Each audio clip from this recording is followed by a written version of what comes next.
Tengan muy buenos días, amados hermanos. Dios les bendiga. Estamos en este domingo empezando a preparar el corazón para festejar que nos ha nacido un Salvador. Y vamos a comenzar esta serie en Navidad, hermanos míos, en Génesis capítulo 3. Les invito a abrir sus Biblias en Génesis, en el capítulo 3. Estén orando por mí, hermanos. Vamos a ver todo el capítulo 3 hoy. Son del versículo 1 al versículo 24. Dice así la palabra del Señor. Pero la serpiente era astuta, más que todos los animales del campo que Jehová Dios había hecho, la cual dijo a la mujer: ¿con que Dios os ha dicho, no comáis de todo árbol del huerto? Y la mujer respondió a la serpiente: del fruto de los árboles del huerto podemos comer, pero del fruto del árbol que está en medio del huerto, dijo Dios, no comeréis de él, ni le tocaréis, para que no muráis. Entonces la serpiente dijo a la mujer: no moriréis, sino que sabe Dios que el día que comáis de él, serán abiertos vuestros ojos, y seráis como Dios, sabiendo el bien y el mal. Y vio la mujer que el árbol era bueno para comer, y que era agradable a los ojos, y árbol codiciable para alcanzar la sabiduría. Y tomó de su fruto y comió. Y dio también a su marido, el cual comió así como ella. Entonces fueron abiertos los ojos de ambos, y conocieron que estaban desnudos. Entonces cosieron hojas de higuera y se hicieron delantales. Y oyeron la voz de Jehová Dios que se paseaba en el huerto al aire del día. Y el hombre y su mujer se escondieron de la presencia de Jehová Dios entre los árboles del huerto. Mas Jehová Dios llamó al hombre y le dijo: ¿dónde estás tú? Y él respondió: oí tu voz en el huerto y tuve miedo, porque estaba desnudo y me escondí. Y Dios le dijo: ¿quién te enseñó que estabas desnudo? ¿Has comido del árbol del que yo te mandé no comieses? Y el hombre respondió: la mujer que me diste por compañera me dio del árbol y yo comí. Entonces Jehová Dios dijo a la mujer: ¿qué es lo que has hecho? Y dijo la mujer: la serpiente me engañó y comí. Y Jehová Dios dijo a la serpiente: por cuanto esto hiciste, maldita serás entre todas las bestias y entre todos los animales del campo. Sobre tu pecho andarás y polvo comerás todos los días de tu vida. Y pondré enemistad entre ti y la mujer, y entre tu simiente y la simiente suya. Esta te herirá en la cabeza, y tú le herirás en el calcañar. A la mujer dijo: multiplicaré en gran manera los dolores en tus preñeces. Con dolor darás a luz los hijos, y tu deseo será para tu marido, y él se enseñoreará de ti. Y al hombre dijo: por cuanto obedeciste a la voz de tu mujer, y comiste del árbol de que te mandé diciendo, no comerás de él, maldita será la tierra por tu causa, con dolor comerás de ella todos los días de tu vida. Espinos y cardos te producirá, y comerás plantas del campo. Con el sudor de tu rostro comerás el pan hasta que vuelvas a la tierra, porque de ella fuiste tomado, pues polvo eres, y al polvo volverás. Y llamó a Adán el nombre de su mujer Eva, por cuanto ella era madre de todos los vivientes. Y Jehová Dios hizo al hombre y a su mujer túnicas de pieles y los vistió. Y dijo Jehová Dios: he aquí el hombre es como uno de nosotros, sabiendo el bien y el mal. Ahora pues, que no alargue su mano y tome también del árbol de la vida y coma y viva para siempre. Y lo sacó Jehová del huerto de Edén para que labrase la tierra de que fue tomado. Echó pues fuera al hombre y puso al oriente del huerto de Edén querubines y una espada encendida que se revolvía por todos lados para guardar el camino del árbol de la vida. Oremos, hermanos. Señor y Padre, te damos las gracias por la gran misericordia que has mostrado, Señor, en que a pesar de que como raza humana nos hemos rebelado, Señor, contra ti, tú has provisto, Señor, el medio de salvación en tu Hijo Jesucristo. Padre mío, que en esta mañana podamos ver claramente, Señor, esta gran promesa que tú hiciste desde el inicio y por la cual todo aquel que viene a la fe en ti, Señor mío, es salvo. Señor, gracias por mandarnos a tu Hijo, gracias por su nacimiento, gracias por darnos Navidad. Te pedimos, Señor, que tu Espíritu nos guíe a la verdad y produzca a nosotros arrepentimiento genuino, Señor. Te lo pedimos en el nombre de tu Hijo Jesús. Amén. Hermanos, pueden tomar asiento. Génesis es el principio, el libro del principio, y aunque suena lógico y apropiado que el primer libro de la Biblia se llame Génesis, ese nombre, hermanos míos, es también un tanto paradójico, ya que en el principio, desde el principio, se describe el fin de algo, el fin de aquel jardín perfecto llamado el Edén. Y es que es importante, hermanos míos, saber qué es lo que ocurrió primero para poder entender qué es lo que pasa después. Es imposible entender, y hago un énfasis en esto, es verdaderamente imposible entender la importancia y centralidad de Cristo hoy en nuestra vida, en nuestro día a día, en el devenir cotidiano, si ignoramos cómo empezó todo. ¿Cuál es el plan de Dios para el hombre? ¿Por qué y para qué encarnó Jesús y nació hace unos 2000 años en un pesebre en Belén? Para eso, hermanos míos, hay que entender toda la Biblia, no solo partes de ella. Hay que entenderla en su conjunto sin desconectar la primera parte, que es el Antiguo Testamento, de la segunda parte, que es el Nuevo Testamento. Así que, hermanos, déjenme decirles el más breve de los esquemas de toda la Biblia que soy capaz de darles, con la intención de tener claro de qué se trata este libro, de qué se trata nuestra Biblia. Si hiciéramos un esquema sencillo y rápido, si alguien le preguntara de qué se trata la Biblia, pudiéramos decir esto. Primero, Génesis capítulo 1 y 2, la creación. Esa es la perfecta creación con que Dios hizo todas las cosas. Segundo, Génesis capítulo 3, la caída. Esto es, hermanos míos, la entrada del pecado a la creación y cómo lo arruinó todo. Tercero, Génesis capítulo 4 y hasta Apocalipsis capítulo 22, el regreso a Génesis 1 y 2. Todo lo que narra la Escritura, hermanos míos, es ese regreso a lo que el Señor hizo y que solo la poderosa diestra de Cristo es capaz de revertir. Toda la historia de la Biblia nos narra a nuestro Cristo prometido, al tiempo cumplido, nacido de hombre, nacido de mujer, en el cumplimiento de los tiempos, en donde ha venido a restaurar todas las cosas y regresarnos a Génesis 1 y 2, pero en una versión aún mejorada.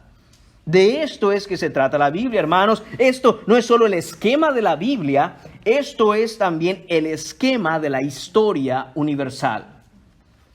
La Biblia es acerca de Cristo y lo que Él ha hecho en la historia humana para redimirnos de esa caída en Génesis 3. Todo lo que necesitas saber, absolutamente todo lo que necesitas saber para entender el presente que vivimos, se encuentra en los 3 primeros capítulos de la Biblia. Nos enfocaremos en esta mañana, por supuesto, en el capítulo 3, donde descubriremos la promesa de Navidad en Génesis, la promesa de un Salvador que iba a venir a redimir todas las cosas, a revertir esa terrible caída. Así que, hermanos míos, vamos al texto, vamos a encontrar, queremos ver, tenemos el corazón para fijarlo en Jesús en Génesis. Jesús como el centro de esa promesa de un nacimiento. Navidad significa nacimiento, y ese nacimiento especial no es un nacimiento igual que cualquiera. Este nacimiento es el nacimiento del Mesías prometido, Dios mismo encarnado. En Primera de Juan, capítulo 3, vemos, hermanos míos, el propósito por el cual Jesús vino a este mundo. El propósito por el cual ese niño nació en Belén.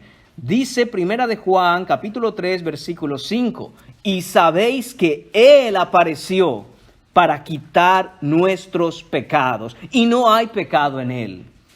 Ahí mismo en Primera de Juan, capítulo 3. Pero ahora,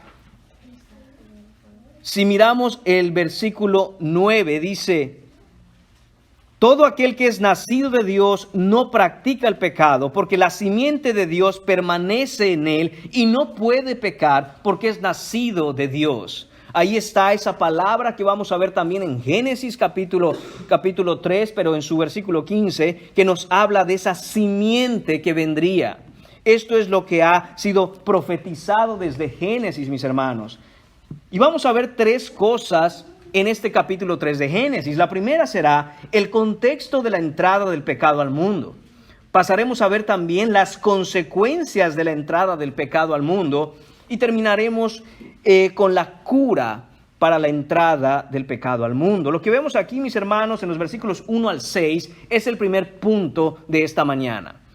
Ese es el contexto en el cual entró el pecado al mundo. Esto, hermanos míos, que vemos aquí es un evento histórico. Es un evento histórico que determinó el destino eterno de la humanidad. Esto que vemos aquí, hermanos, y que leeremos en esta mañana, no es mitología, no son fábulas, no es una leyenda, no es un invento, no es un cuento. Es el registro de la historia que Dios nos da para entender nuestro pasado. Esto es lo que sucedió. Esto es exactamente lo que sucedió. Dios creó al mundo para su gloria. Todas las cosas que Él ha hecho, las ha hecho para levantar gloria a su propio nombre. Dios creó el mundo para que le conozcamos, para que le amemos, para que confiemos en Él.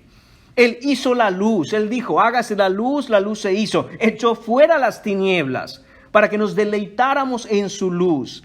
Hizo a Adán y Eva de manera especial sobre toda la creación. Pero ahora vemos, hermanos míos, que también hay una prueba que Dios puso al hombre. Y esa prueba es simple y sencilla. De todo árbol del huerto puedes comer, excepto del fruto que está en uno de ellos, que está en medio del huerto. Esta prueba, hermanos míos, era una prueba de amor, una prueba de confianza y una prueba de obediencia. Lo que tenían que hacer Adán y Eva es confiar en Dios, obedecer a Dios por amor a Dios.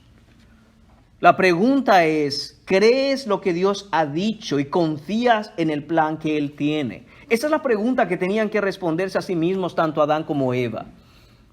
Una regla dio Dios y había que confiar en que Dios sabe exactamente qué dijo, por qué lo ha dicho y cuál es el plan que tiene. Y es la misma pregunta que todos enfrentamos hoy en nuestro día.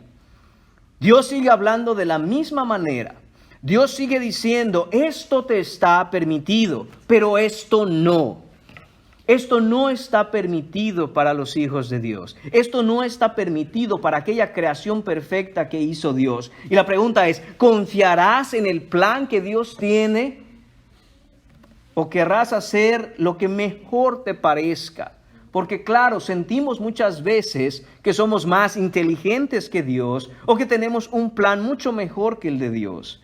Adán y Eva tuvieron, hermanos míos, la oportunidad de mostrarle a Dios que creían en Él, que le amaban, que iban a obedecerlo. Por una sola razón, no porque lo que Dios estuviera diciendo les pareciera o no les pareciera una buena idea, sino simple y sencillamente porque Dios es Dios. Él nos creó y no nosotros nos creamos a nosotros mismos. Y Él tiene derecho y soberanía sobre todo lo que Él ha creado. Lo que vemos aquí, hermanos míos, es que al crear Dios todas las cosas de manera perfecta, sucede algo en el primer versículo de Génesis. Y dice así, pero la serpiente. Y vamos a hacer una pausa ahí. Es en este escenario de la creación perfecta en que aparece la serpiente. Génesis nos dice que fue una serpiente. Esa serpiente, hermanos míos, estará obrando y actuando a través de toda la historia de la humanidad en mayor o menor grado, de tal forma que si nos vamos al final de la Biblia, en Apocalipsis capítulo 12, versículo 3, se nos vuelve a presentar esta serpiente y dice, es un dragón escarlata. Después, en el versículo 9 de ese mismo capítulo de Apocalipsis 12, nos dicen, esta es la serpiente antigua. Ahí sigue, desde Génesis hasta Apocalipsis. Lo que vemos aquí, hermanos, es que la maldad del mundo, como la presenta la Escritura, no es algo conceptual. No es una cosa, no es una idea, no es un sentimiento, no es algo abstracto que existe en el mundo y que los filósofos quieran o puedan descifrar. ¿Qué es la maldad? La maldad, como nos lo presenta la Biblia, tiene cara, tiene nombre. Es una entidad, es una persona. Hay una inteligencia maligna y perversa detrás de todo lo malo que ocurre en el mundo. No es producto del azar, no son simples malas decisiones que uno toma. No es que seamos un poco inmorales, es que existe alguien llamado Satanás, el adversario, el enemigo, presentado aquí como la serpiente. Se presenta en esta forma en el jardín del Edén y su estrategia fue y sigue siendo la destrucción del reino de Dios y de la perfección de todo lo que Dios ha creado. Y lo hará por todos los medios posibles. Dios creó el mundo de manera perfecta.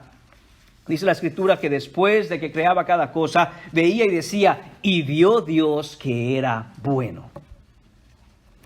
Y es entonces que viene la serpiente, hermanos míos. Y vemos que dice lo siguiente, era astuta más que todos los animales del campo que Jehová Dios había hecho, la cual dijo a la mujer, con que Dios os ha dicho, no comáis de todo árbol del huerto. ¿Puede usted imaginar el tono de la pregunta, un tono desafiante? ¿Con que Dios ha dicho eso? No me digas. ¿Es en serio que Dios les ha dicho lo que les ha dicho? La serpiente tiene un diálogo con la mujer. Más exactamente, tiene una pregunta para la mujer. La primera pregunta registrada en la historia universal. Antes del capítulo 3 de Génesis, en su versículo 1, no se registra ninguna pregunta. Dios hablaba y las cosas ocurrían. Dios mandaba y las cosas se hacían. Adán y Eva escuchaban lo que Dios tenía que decir y adquirían sabiduría, crecían en el conocimiento de su gloria. No habían dudas, no habían preguntas, hasta que la serpiente pregunta algo. Y la pregunta es, ¿con que Dios os ha dicho? Es una pregunta que desafía la palabra de Dios. Es una pregunta que busca causar duda en aquello que el Señor ha dicho. Y noten además, hermanos míos, cómo habla esta serpiente. Dice, con que Dios. Y nos parecería normal. Satanás se está refiriendo a Dios. Pero es que antes de esto, en el capítulo 2, podemos ver, hermanos míos, la manera en que el Espíritu Santo inspira a hablar acerca de Dios. Podemos ver, por ejemplo, en el capítulo 2, versículo 4, estos son los orígenes de los cielos y de la tierra, cuando fueron creados el día que Jehová Dios. La Biblia de las Américas traduce la palabra Jehová como el Señor Dios. Ese es el título de su soberanía, el título que tiene como soberano sobre todo el universo. No es simplemente Dios, es Jehová Dios, el Señor Dios. Después vemos en el versículo 5 de ese capítulo 2, porque Jehová Dios. Versículo 7, entonces Jehová Dios formó al hombre. Después el versículo 8, Jehová Dios plantó un huerto. 9, Jehová Dios hizo nacer. Jehová Dios, el Señor Dios hacía. Y ese título, el Señor Dios, de manera deliberada, es desconectado del nombre de Dios por la serpiente y le dice, con que Dios dice. La serpiente no se sujeta a esa autoridad, no desea la sujeción a la autoridad de Dios y lo tutea. Le habla de tú con falta de respeto. No es el Señor Dios, es ese Dios ha dicho. ¿Qué es lo que hace la mujer? Eva responde, hermanos míos. Y la mujer respondió, versículo 2, a la serpiente: del fruto de los árboles del huerto podemos comer. Versículo 3, pero del fruto del árbol que está en medio del huerto, dijo Dios. Fueron suficientes, hermanos míos, unos cuantos segundos cerca de la perversidad y maldad de la serpiente para que Eva empiece a hablar como él. Ya no es dijo el Señor Dios, dijo Dios. Hermanos míos, hay que tener mucho cuidado con cómo hablamos. Dios no es Diosito. Dios es el Señor Dios del universo. Jesús no es Jesucito. Es el Señor Jesucristo, el Rey de Gloria. Y como dije, bastaron apenas unos instantes para que Eva perdiera el respeto, copiara la manera en que esta astuta serpiente hablaba. Quizá le pareció algo moderno, quizá le pareció algo popular. Oh, ahora podemos hablar así de Dios. Y empieza a decirle, Dios ha dicho, no comeréis de él, ni le tocaréis, para que no muráis. Y Eva dice, exagerando lo que Dios ha dicho, ni le tocaréis. Eso es lo que el Señor no había dicho. Podemos argumentar y pensar, pero claro, si no puedes comerlo, ni siquiera lo toques. Bueno, quizá hubiera sido algo sabio de parte de ellos, ni siquiera acercarse y tocarlo. Pero el problema aquí, hermanos míos, es que Eva está diciendo, esto es lo que Dios dijo. Y eso es lo que Dios no había dicho. Eva tenía ya indicios de un corazón fariseo. Agreguemos leyes y reglas que Dios no ha dicho, pero para proteger el hecho de que no lleguemos a ese punto. Así que ni siquiera lo toquemos. Eso es lo que va a pasar con la humanidad después. Y por eso los fariseos tenían esa serie de reglas que en su mente estaban para proteger, no romper aquellos mandamientos. Entonces la serpiente dijo a la mujer, y miren lo que dice la serpiente, no moriréis. Ahora ya no tiene una pregunta la serpiente, ahora directamente le está diciendo a Eva, le está diciendo en un ataque directo a la persona de Dios. Eso les dijo Dios. Dios es un mentiroso. Eso no va a pasar. ¿Te dijo que ibas a morir? No te vas a morir, no te va a pasar absolutamente nada. Hasta el día de hoy, hermanos míos, la serpiente sigue mintiendo exactamente de la misma manera. Eso es lo que tú quieres hacer. No te preocupes por qué dice Dios. Es solo una sugerencia. Pero tú puedes hacer lo que tú quieras. No te va a pasar nada. Igual te va a ir muy bien. Te vas a sentir re bien, vas a lograr algo que quizá nunca hubieras pensado que podías lograr si estabas limitado por aquellas cosas que el Señor dice. Ve y hazlo. Ve y hazlo. Cuidado, hermanos míos, miremos cómo la astuta serpiente engaña desde el principio y hasta el día de hoy continúa con la misma estrategia. El punto aquí era causar, hermanos míos, una duda. Era causar una pregunta acerca de la veracidad de Dios, de su palabra y de su bondad. La serpiente quiere que desconfíes de Dios. ¿Por qué habríamos de obedecer una prohibición tan poco razonable? Pues si de todos los árboles podemos comer, ¿qué de especial tiene este árbol? Me pregunto, ¿qué está escondiendo Dios? Me pregunto por qué Dios, pensándolo bien, qué astuta esta serpiente, qué bueno que me dice, porque no me había puesto a pensar qué estará ocultando Dios aquí. La serpiente, hermanos míos, empieza a presentarle a Adán y Eva una persona, un carácter que no corresponde al Dios de la creación. Lo pone ahora como un mentiroso, lo pone ahora como alguien que está escondiendo algo. como un tirano, como un manipulador, le está presentando la idea a Eva de que si ella quiere ser verdaderamente feliz y tener satisfacción, esa felicidad y esa satisfacción no las va a encontrar dentro de lo establecido por Dios. Tienes que ir más allá de lo que Dios ha establecido para que experimentes lo que verdaderamente es extraordinario, lo que verdaderamente es sensacional. Versículo 5 dice, sino que sabe Dios que el día que comáis de él serán abiertos vuestros ojos y seréis como Dios, sabiendo el bien y el mal. Note la gran mentira de la serpiente. Dice, si tú haces esto, si tú desobedeces a Dios, Él sabe, por eso te lo está ocultando, que vas a ser como Él. El problema, hermanos míos, es que tanto Adán como Eva debían haber recordado una cosa, que ellos ya habían sido hechos a la imagen de Dios. Ellos estaban hechos a la imagen de Dios. No había nada más que buscar. Lo tenían absolutamente todo. Pero la idea de la serpiente aquí, el engaño de la serpiente, no fue simplemente que ellos iban a ser hechos a la imagen de Dios. Lo que está oculto detrás de esa mentira es que la serpiente le estaba diciendo a Adán y Eva, no es suficiente ser hechos a la imagen. Tú puedes ser Dios.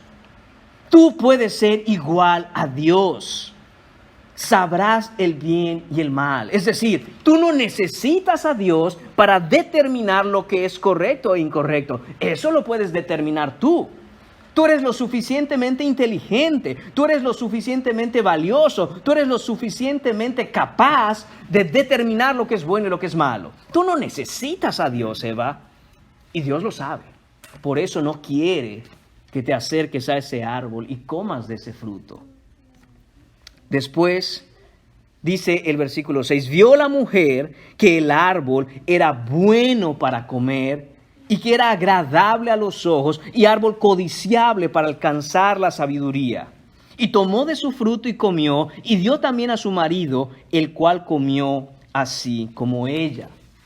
Después de haber creído, hermanos míos, la mentira de la serpiente, de que no habrían consecuencias por romper el mandamiento de Dios, ahora Adán obedece a su mujer y come del fruto.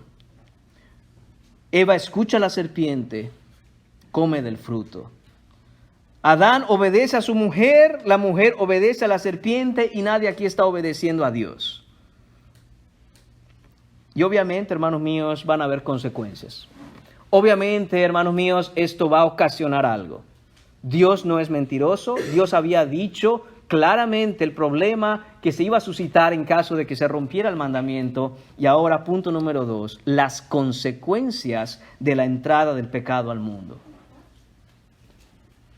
No podemos, hermanos míos, pensar que pecar deliberadamente no traerá consecuencias. No podemos pensar, hermanos míos, que cuando vivimos una vida que no se ajusta a la verdad de la Escritura, no hay consecuencias por ello. Hay consecuencias. La diferencia, hermanos míos, entre una vida verdaderamente satisfecha, satisfactoria, en gozo, en felicidad, en comunión con el Señor, tiene una diferencia con aquella vida que es un desastre, es un desorden, en donde no hay, hermanos míos, una estructura, donde no hay, hermanos míos, algo claro que nos apunte a la verdad de la palabra. ¿Y qué es eso? La desobediencia a la palabra de Dios. La razón por la cual muchos viven una vida verdaderamente de miseria. Y no estoy hablando de miseria en términos económicos, estoy hablando de miseria en lo espiritual, en la calidad de vida, esa vida eterna que Dios ha preparado para nosotros. Muchos no la viven simple y sencillamente porque no les importa llevar la vida de la manera en que Dios ha establecido en la Escritura. Habrán consecuencias, y estas son algunas de las consecuencias de manera general que experimentaron Adán y Eva en ese momento. Estas consecuencias estarán, hermanos míos, desde el versículo 7 hasta el 24. Todo lo que vemos ahí es una serie de consecuencias. Dice, entonces, versículo 7, fueron abiertos los ojos de ambos y conocieron que estaban desnudos.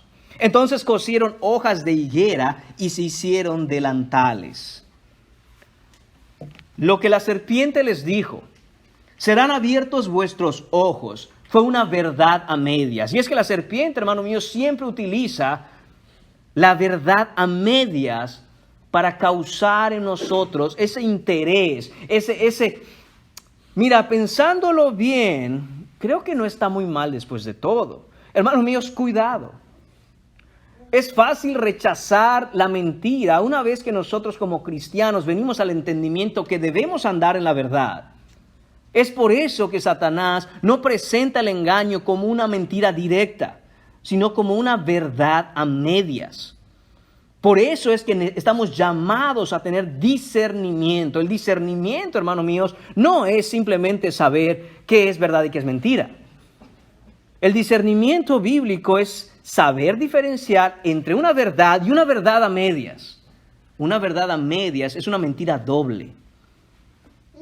Hermanos míos, cuidado con cómo vivimos. Pidamos al Señor siempre sabiduría para discernir esa verdad de las verdades a medias que nos son presentadas constantemente por el enemigo. Sus ojos fueron abiertos, sí es cierto, pero no fueron abiertos al deleite de ser como Dios, sino que fueron abiertos, hermanos míos, para ver ahora su propia culpa y su propia vergüenza una vez que habían roto el mandamiento.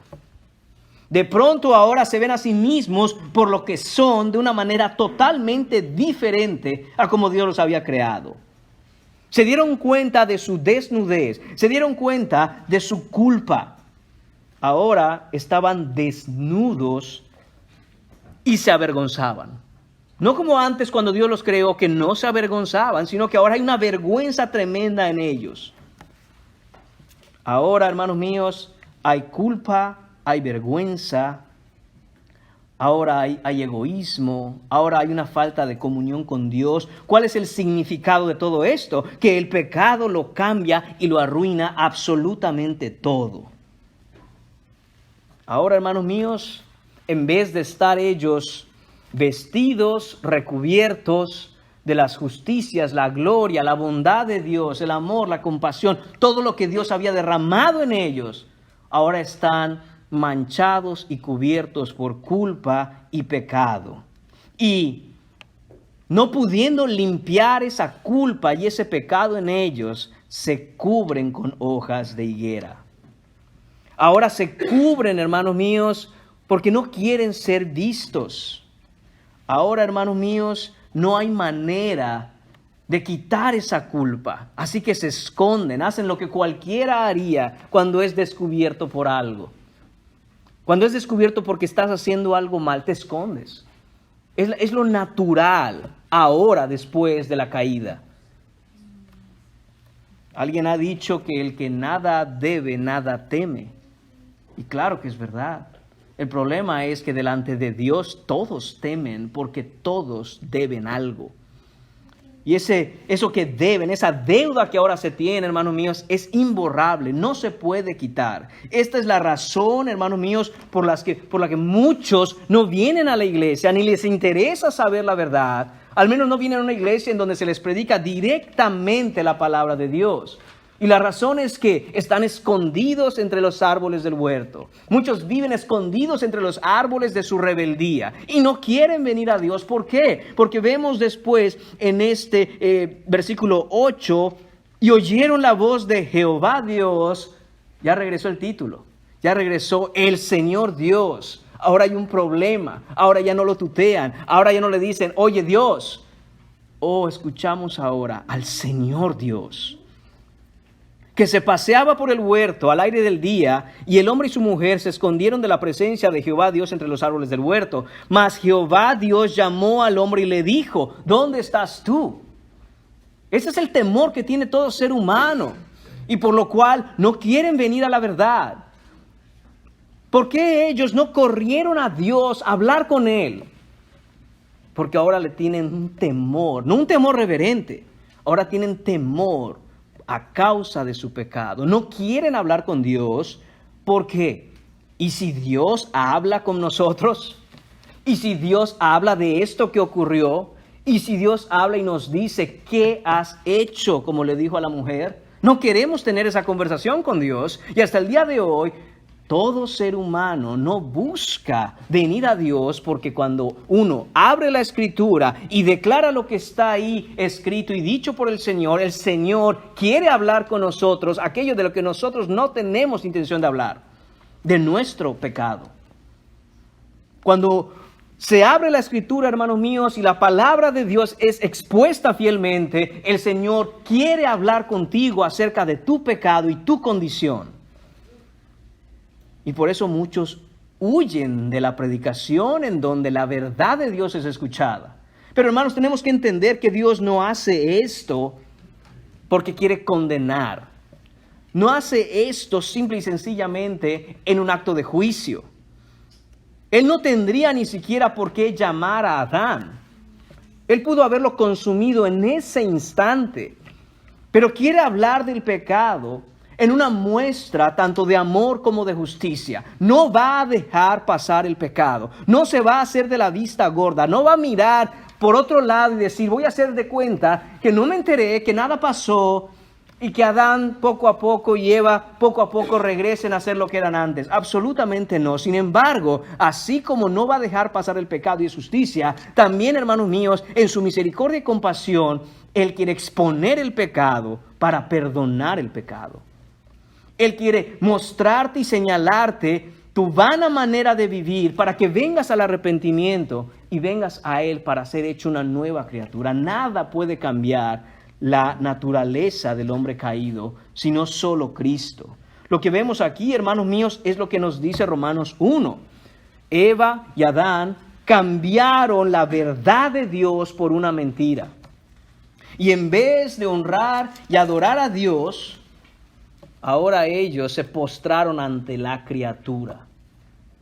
El problema trágico del hombre, hermanos míos, no es solo que hayan roto un mandamiento, sino que ahora el pecado lo ha arruinado todo y ya no tienen acceso a la felicidad y gozo que tenían en la belleza y santidad de la perfecta creación de Dios en el huerto y en sus vidas. En pocas palabras, Adán y Eva han quedado incapacitados para deleitarse en la santidad de Dios y en la perfección de lo que Él ha creado. Note cómo ellos no estaban desnudos, hermanos. No se avergonzaban. No había un sentimiento en ellos que pudiéramos conectar con algo malo. Ellos se gozaban de estar en ese jardín tal cual como estaban. Pero ahora el pecado ha cambiado algo en ellos. Y ellos, aunque siguen desnudos, ahora ya no hay gozo en la perfección que Dios creó, sino que, como dije ya, hay vergüenza y culpa. El hombre, hermanos míos, ha quedado completamente incapacitado para gozarse en Dios. No puede, porque no mira a Él a su alrededor nada en lo cual gozarse, pero tampoco quiere, porque no hay nada en su interior que se lo permita. Es un esclavo de su situación y es un esclavo de su condición. El hombre es esclavo en un mundo caído, es esclavo de su naturaleza. No puede gozarse en Dios y no quiere gozarse en Dios. Es un ciego, completamente ciego, metido en una cueva oscura. Y ese es el problema, hermanos. Aun si hubiera luz, el hombre no la puede ver. Y aun si tuviera ojos para ver, no hay luz dentro de esa cueva. Y aun si hubiera luz y tuviera ojos para ver, esto es lo peor. Él no quiere ver. Cierra los ojos, porque aquello que ve ahora es horrible. Él trata de cubrirse a sí mismo. La luz del Evangelio, que es echada sobre la humanidad, en primera instancia nos muestra nuestra condición terrible una vez que hemos caído. Y muchos, en vez de correr a la luz para ser transformados y limpiados, cierran los ojos, no quieren ver esa luz. Esto es lo que nos dice la Escritura y podemos resumirlo en dos frases. Hay una imposibilidad natural del hombre. A su alrededor todo ha quedado dañado, todas las cosas, las relaciones, todo quedó perjudicado por el pecado, pero también hay una incapacidad voluntaria del hombre a venir a Dios.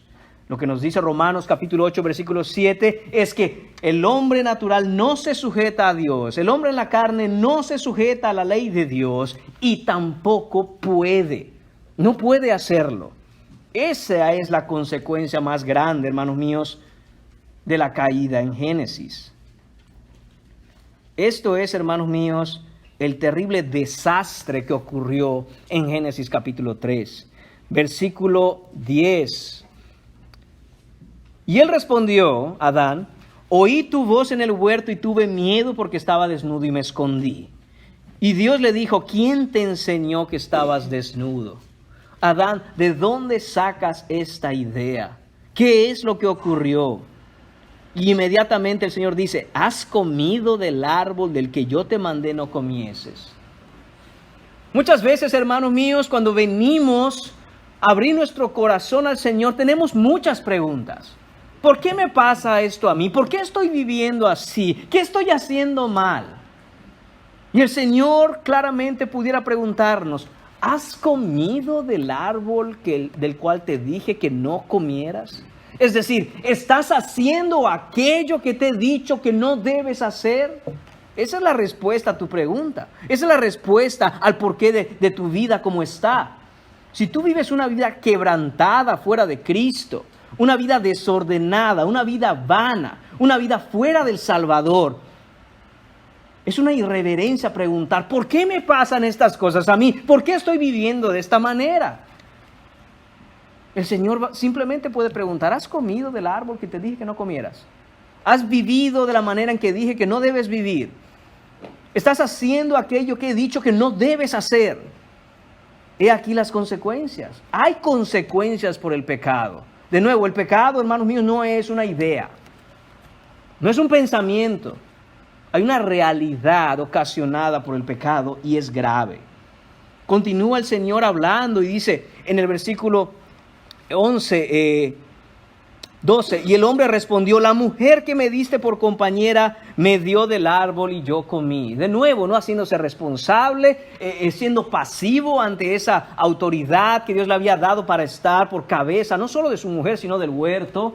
Y es que, hermanos, no puedo ser exhaustivo porque tardaríamos mucho y son muchos versículos, pero aquí vemos inmediatamente cómo Adán falló en aquello a lo que fue mandado hacer. Entonces Jehová Dios dijo a la mujer, ¿qué es lo que has hecho? Obviamente el Señor no necesita información. Él sabe perfectamente lo que ha pasado. Es una pregunta retórica que dice, es increíble pensar que llegaste a tal grado de dudar de mi bondad, de dudar de todo lo que les di. ¿Qué has hecho, Eva? Eva se dejó llevar, hermanos míos, por lo que vio. Vio que el fruto era agradable y codiciable para adquirir sabiduría. 3 cosas. Se dejó llevar por sus sentidos, por su sentimiento y por una idea de que intelectualmente pudiera ser como Dios. En vez de pensar en la palabra que había escuchado de Dios, se dejó llevar por lo que veía, por lo que sentía y por lo que pensaba. Ese es el problema, hermanos. Por eso el Señor constantemente nos ha recordado en su palabra que es por el oír la fe. La fe es por el oír, no por el ver. Porque lo que ves puede engañarte. La fe es por el oír. ¿Oír qué? La palabra de Dios. Por fe andamos, dice la Escritura, no por vista. Porque por vista fue engañada Eva desde el inicio, hermanos. Y ahora dice, esa serpiente me engañó. Jehová dijo a la serpiente, por cuanto esto hiciste, maldita serás entre todas las bestias y entre todos los animales del campo. Sobre tu pecho andarás, polvo comerás todos los días de tu vida. Toda la creación cayó bajo maldición por este pecado, hermanos. Todo lo que nosotros conocemos y vemos hoy, aun cuando pudiéramos encontrar belleza en la creación que el Señor ha hecho, debemos entender que esto es lo que queda después de esa caída. Aún es maravilloso encontrar el sello, la firma de Dios en la perfección y hermosura de lo que Él ha hecho. Pero no se acerca ni un poco a aquello que Dios hizo en el inicio, porque todo ha sido infectado por el pecado. Los científicos del mundo, los filósofos, esta gente que cree que sabe, dice que el hombre viene de menos a más. Que por azares de el universo, materia, tiempo y posibilidad se conjugaron y de pronto surgió la vida. Y de ahí empezó a evolucionar y qué sé yo, bacterias, amibas, peces, anfibios, hasta que llegamos a los mamíferos y tu tatara abuela era un simio, era un mono, pero has ido evolucionando y llegaste a ser lo que eres hoy. No hay nada más ridículo que eso, hermanos. El hombre no viene de menos a más. La Escritura claramente nos dice que el hombre ha ido de más a menos, ha caído, fue creado a la perfecta imagen de Dios. Y una vez que el pecado entró, todo está cuesta abajo. Esto, hermanos míos, de nuevo, son las consecuencias del pecado. La creación ha sido contaminada, el hombre ha sido contaminado, no hay nada en él, hermanos míos, que sea rescatable o digno para estar en la presencia de Dios. Por eso es que fue expulsado del huerto de Edén. Dice además, pondré enemistad entre ti y la mujer, y entre tu simiente y la simiente suya. Esta te herirá en la cabeza y tú le herirás en el calcañar. Abordaremos este versículo más a fondo en unos minutos, hermanos, pero vean cómo ahora hay una enemistad. Todas las guerras, todos los conflictos, todos los problemas se dan, hermanos míos, porque a partir de la caída hay enemistad en el hombre. No hay que irnos muy lejos. Si yo le doy la vuelta a la página de mi Biblia, quizá usted ni siquiera le tiene que dar vuelta. En el capítulo 4, Caín mata a Abel. Consecuencia del pecado. Ahora hay una enemistad. Ahora hay pleitos, conflictos, problemas. Porque Dios no jugó cuando dijo que iban a haber consecuencias y que ciertamente morirían. Adán y Eva murieron espiritualmente en ese instante. Y luego llegaría un tiempo en que sus propios cuerpos también probarían el sabor de la muerte. No mintió el Señor al decir esto. La mujer, dice el Señor, multiplicaré en gran manera los dolores de tus preñeces. Y no creo que haya una mujer que sea madre que diga, la Biblia miente. Toda mujer sabe que esto es la realidad. Al hombre dijo, por cuanto obedeciste a la voz de tu mujer y comiste del árbol de que te mandé diciendo, no comerás de él, maldita será la tierra por tu causa. Había antes, hermanos míos, de la caída, un deleite en el hombre en trabajar. Algunos quieren decir que el trabajo fue producto de la caída, y no es cierto. Había trabajo antes de la caída. Lo que no había era una maldición sobre el trabajo. Era un disfrute y un deleite trabajar y honrar al Señor. Ahora el cristiano es capaz de hacer eso, sin embargo, está en una lucha continua por eso. Espinos y cardos te producirá, va a haber una oposición al trabajo del hombre. Comerás plantas del campo, con el sudor de tu rostro comerás. Ahí está el esfuerzo que el hombre tiene que hacer para proveer a su familia. Ahora ya no era como andar en el huerto de Edén, en donde Dios tenía todo para ellos. Ahora te lo tienes que ganar, ahora tienes que trabajar duro y sudar para poder proveer. Versículo 20, llamó a Adán el nombre de su mujer Eva, por cuanto ella era madre de todos los vivientes. Todos a partir de Eva han heredado la misma naturaleza que sus padres. Ahora todos somos pecadores. Y dijo Jehová Dios, he aquí el hombre es como uno de nosotros, sabiendo el bien y el mal. Dice el Señor, la consecuencia por esto es que ahora ellos tienen que determinar y van a querer determinar lo que es bueno y lo que es malo. Pero siempre fallarán. Por lo tanto, ya no pueden comer del árbol de la vida. No vaya a ser que en esta condición el hombre viva para siempre. Algunas personas dicen, ¿por qué no puede ahora comer del árbol de la vida si solo estaba prohibido uno? Claro que estaba solo uno prohibido. Eso implica que de todo árbol del huerto, este estaba incluido. Ellos tenían vida eterna con Dios. Ahora han sido separados de ese árbol de la vida eterna. Ya no hay más vida eterna a menos que uno venga en fe y arrepentimiento a Cristo. Pero fuera de Cristo ya no hay acceso a ese árbol. Y de nuevo, esto lo veremos en un minuto. 23, ¿qué pasa? Dice, y lo sacó Jehová del huerto de Edén. Atención aquí. Esto es, hermanos míos, la bisagra sobre la cual giran esas dos partes de la Biblia.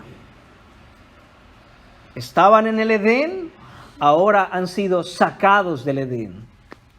Y no pueden volver. ¿Por qué? Porque dice el versículo, y una espada, puso al oriente del huerto de Edén querubines, y una espada encendida que se revolvía por todos lados para guardar el camino del árbol de la vida. Nadie puede volver ahí. Nadie puede regresar al huerto del Edén. Están expulsados y están afuera. Sin embargo, punto número 3 en esta mañana. Y aquí, hermanos, es donde vemos la promesa de Navidad. La cura contra la entrada del pecado al mundo. Y quisiera que regresemos al versículo 15. Dice el versículo 15, y pondré enemistad entre ti y la mujer, y entre tu simiente y la simiente suya. Esta te herirá en la cabeza, y tú le herirás en el carcañal. Lo que vemos aquí, hermanos míos, es el primer brillo del Evangelio. Lo que vemos aquí, hermanos míos, es la promesa de que las cosas no se iban a quedar como están ahora después de la entrada del pecado en la creación.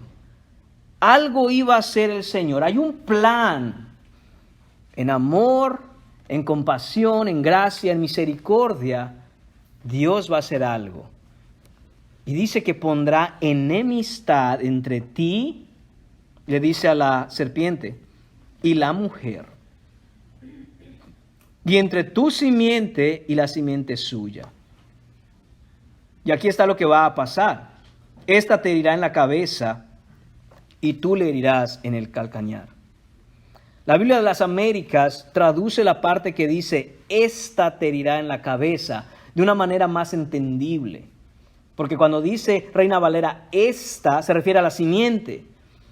La Biblia de las Américas dice, él te herirá en la cabeza y tú le herirás en el calcañar. La pregunta, hermanos míos, es, ¿quién es este él que aparece en Génesis capítulo 3? ¿Quién es esta simiente de la que se habla en Génesis capítulo 3?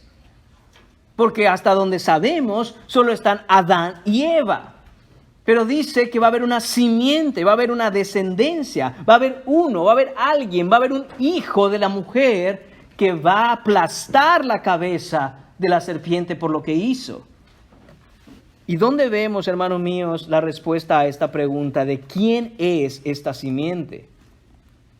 Ya vimos, hermanos míos, en Juan capítulo 1, en Primera de Juan, capítulo 3, una muestra de esa simiente. Pero vamos a verla ahora directamente en Gálatas capítulo 3, versículo 16. Dice, ahora bien, a Abraham fueron hechas las promesas y a su simiente. Dios prometió a Abraham que tendría una descendencia grandísima, incontable, como las estrellas en el cielo, como las arenas del desierto. Y esta promesa que le hizo a Abraham dice que fueron hechas a él, y dice, y a su simiente. No dice ya las simientes como si hablase de muchos, sino como de uno. Y a tu simiente, la cual es Cristo. Lo que estamos viendo en Génesis, hermanos míos, es la promesa del nacimiento de aquel que iba a venir a redimir todas las cosas y revertir los efectos del pecado. Por eso vimos en 1 de Juan capítulo 3 que para esto apareció Jesús, para deshacer las obras del maligno. Él vino a deshacer esas cosas, y a partir de aquí, mis hermanos, a partir de este capítulo, a partir de este versículo, todo gira en torno a esta simiente, Todo gira en torno a este que vendría como hijo de mujer a destruir a la serpiente. Todo lo que vemos a partir de aquí, hermanos, es esa lucha que tiene la simiente de la serpiente contra el nacimiento de la simiente de la mujer. Por eso es que vemos, hermanos míos, como dije, Caín mata a Abel. Hay una enemistad ahora. Ahora hay dos bandos. A unos los ha tomado Dios para ser su simiente y a otros se han quedado en lo que querían hacer, que es ser la simiente de la serpiente. La simiente de la mujer contra la simiente de la serpiente. Muchos se preguntan a veces, ¿por qué es que Caín mató a Abel?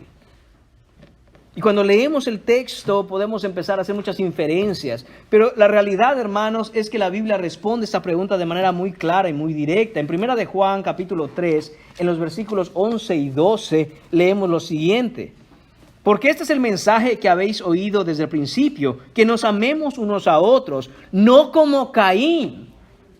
Y Juan aquí pone el ejemplo de Caín con su hermano Abel. No como Caín, atención, que era del maligno. Esa es la razón por la cual Caín mató a Abel. Porque Caín era de la simiente de la serpiente, era del maligno y mató a su hermano. ¿Y por qué causa le mató? Porque sus obras eran malas y las de su hermano justas. Y eso continúa hasta el día de hoy. El que quiera vivir piadosamente en este mundo, aquellos que son de la simiente, los que quieren hacer obras justas y vivir de acuerdo a lo que Dios manda, ciertamente recibirán persecución, porque continúa esa enemistad.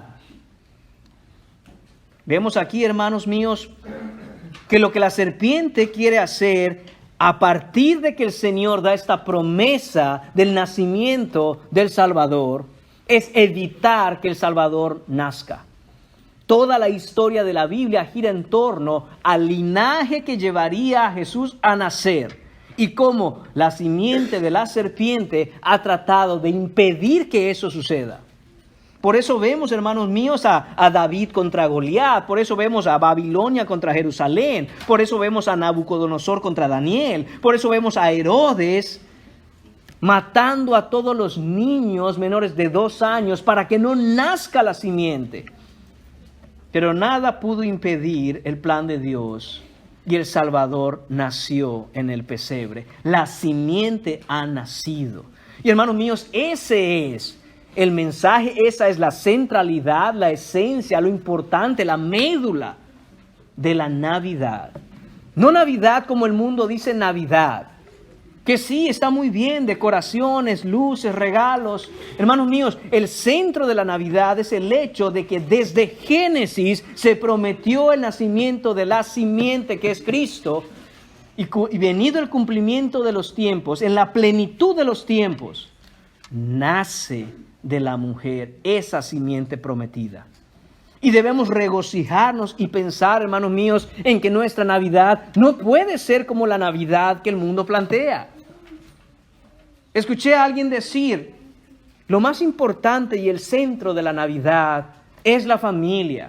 Hermanos, claro, uno quiere estar en familia, sobre todo en su familia, aquellos que son de la simiente, la familia en Cristo. Pero eso solo es posible porque el centro es que la simiente nació. Porque ya llegó el día en que en verdad todo lo que el Señor había hablado tuvo su cumplimiento en el nacimiento de la simiente. ¿Cómo podemos, hermanos míos, regresar a Génesis capítulo 1 y capítulo 2, pero en versión mejorada? Eso nos lo dice Gálatas 3 de nuevo, pero ahora en su versículo 13 y 14, noten lo que aquí dice.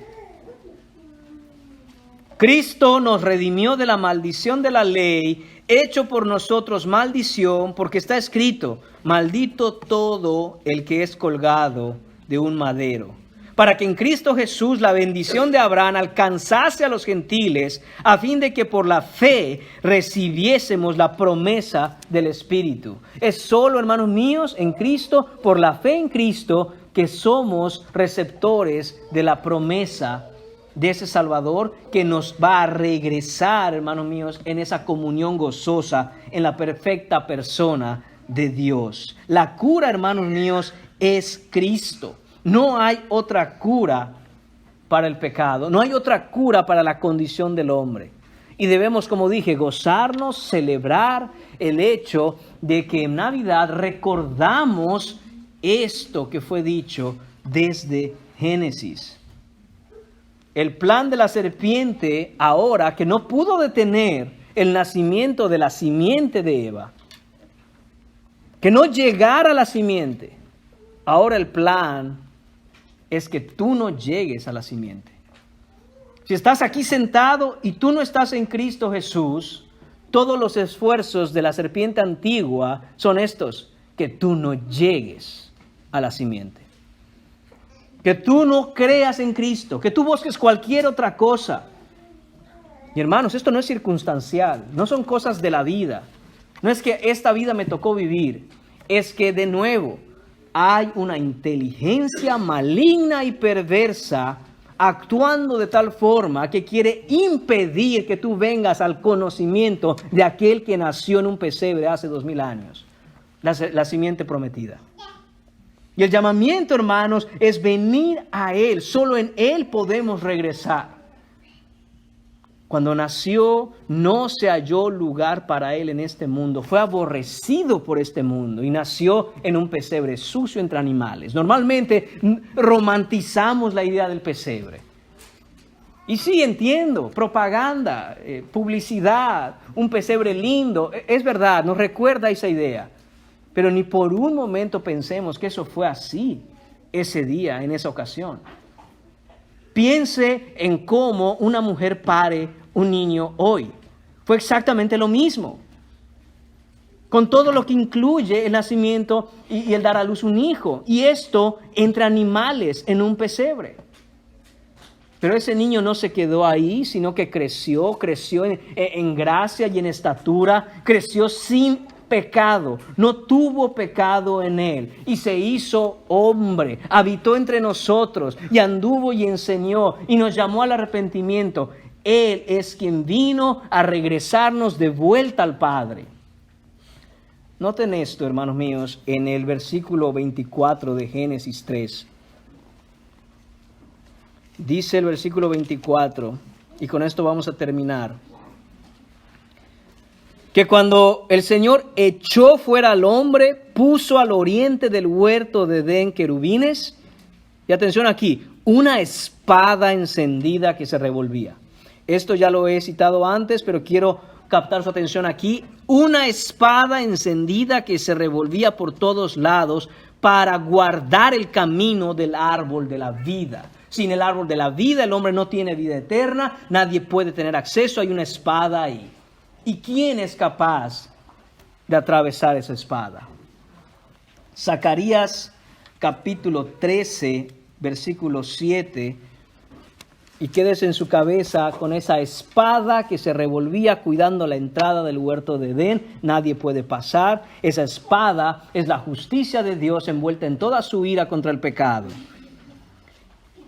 Y vemos que Zacarías profetiza y habla de parte de Dios diciendo lo siguiente, versículo 7. Levántate, oh espada, contra el pastor y contra el hombre compañero mío, dice Jehová de los ejércitos. Hiere al pastor. Hermanos míos, Jesús es el buen pastor que ha venido a encontrar a esas ovejas perdidas y las está llevando de vuelta al jardín del Edén. El problema es que hay una espada que no deja pasar. Y Dios dice, levántate espada y hiere al pastor. Ciertamente el pastor iba a ser herido. Mientras él caminaba como ese pastor que es, llevando a sus ovejas detrás, él ha prometido volver a tener a sus ovejas en esa comunión perfecta con Dios. Y la pregunta que debemos hacernos, ¿y la espada? ¿Qué pasará con esa espada?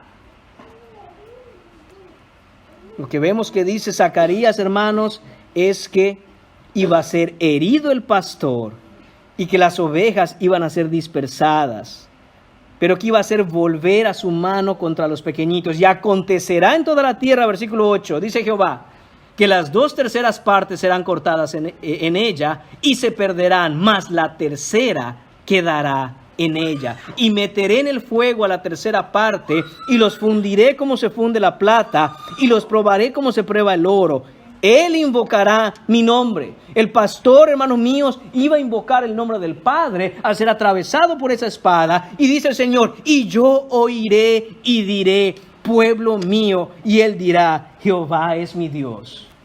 Esto es, hermanos míos, lo que aconteció en esa cruz. Jesús llevó a todos los que por fe en él creen como ovejas de su rebaño directamente a esa cruz, cargando su pecado, y cuando abrió los brazos colgado en la cruz, fue atravesado por esa espada, y ahora él, que es el buen pastor que su vida da por las ovejas, ha rasgado el velo de su carne con esa espada encendida para nosotros poder tener acceso. Él abrió de nuevo el camino. Él se convirtió no solo en el pastor que da su vida por las ovejas, Él se convirtió en la puerta por la cual, y solo por la cual, el hombre puede regresar de nuevo a esa comunión que tenían con Dios en el jardín del Edén, en la perfección de lo que Él creó. Ese es nuestro Cristo, hermanos. Y la Navidad es acerca de la simiente que nació en el pesebre, un niño que nació para morir atravesado por la espada de la justicia de Dios, para llevarnos de regreso a Él. Él abrió el camino. Y si tú estás fuera de Cristo en esta mañana, te pido que dejes de andar por la vida como oveja sin pastor y que vengas a buscar al buen pastor que su vida dio por las ovejas. El único que puede, y de hecho ha hecho esto ya, abrir camino. Él es el camino, Él es la puerta. Cree en Cristo en arrepentimiento y fe. Y mientras preparamos nuestro corazón, hermanos, para ese día que cada año tenemos, en donde festejamos la Navidad, pensemos, hermanos, meditemos, tengamos en nuestro corazón qué significa y qué significó para Dios que nosotros tuviéramos una Navidad. Y que la Navidad es Cristo y su obra. Oremos, hermanos. Señor y Padre, te damos las gracias por la promesa que nos hiciste de un Salvador. Te damos las gracias, Señor, porque no nos dejaste nuestra condición. Y en vez, Señor, de acabar con todos nosotros, nos has dado, Padre Santo, en Cristo Jesús, acceso de nuevo a ti. En su nombre, Señor, podemos tener comunión contigo. Fuera de Él no tenemos nada ni parte contigo, Señor, pero en Él, Padre, todo se nos ha restaurado y aún más, Señor, porque ahora conocemos lo que es el perdón, Señor, la gracia, la misericordia, la compasión, cosas, Señor, que hubiera sido imposible conocer si nuestro Señor Jesucristo no hubiera ido a esa cruz por nosotros. Señor Padre, que nuestro corazón en este tiempo, Padre Santo, en donde el mundo entero festeja, Señor, la Navidad, Padre, nosotros tengamos un claro entendimiento de qué y por qué, Señor, hacemos lo que hacemos, y honremos a nuestro Señor Jesucristo. Te lo pedimos en su nombre, Señor. Amén.